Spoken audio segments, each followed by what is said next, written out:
بسم اللہ الرحمن الرحیم۔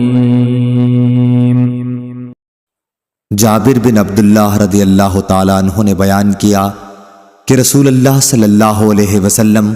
ہمیں اپنے تمام معاملات میں استخارہ کرنے کی اسی طرح تعلیم دیتے جس طرح قرآن کی کوئی سورت سکھلاتے۔ آپ صلی اللہ علیہ وسلم فرماتے ہیں کہ جب کوئی اہم معاملہ تمہارے سامنے ہو تو فرض کے علاوہ 2 رکعت نفل نماز پڑھنے کے بعد یہ دعا پڑھے۔ ترجمہ: اے میرے اللہ، میں تجھ سے تیرے علم کی بدولت خیر طلب کرتا ہوں اور تیری قدرت کی بدولت تجھ سے طاقت مانگتا ہوں،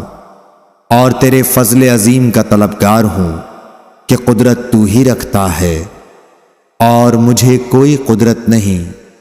علم تجھ ہی کو ہے اور میں کچھ نہیں جانتا، اور تو تمام پوشیدہ باتوں کو جاننے والا ہے۔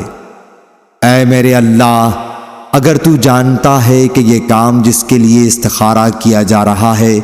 میرے دین، دنیا اور میرے کام کے انجام کے اعتبار سے میرے لیے بہتر ہے، یا آپ صلی اللہ علیہ وسلم نے یہ فرمایا کہ میرے لیے وقتی طور پر اور انجام کے اعتبار سے یہ خیر ہے، تو اسے میرے لیے نصیب کر اور اس کا حصول میرے لیے آسان کر، اور پھر اس میں مجھے برکت عطا کر۔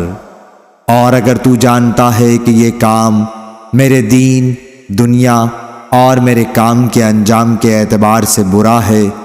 یا آپ صلی اللہ علیہ وسلم نے یہ کہا کہ میرے معاملے میں وقتی طور پر اور انجام کے اعتبار سے برا ہے، تو اسے مجھ سے ہٹا دے اور مجھے اس سے ہٹا دے، پھر میرے لیے خیر مقدر فرما دے جہاں بھی وہ ہو،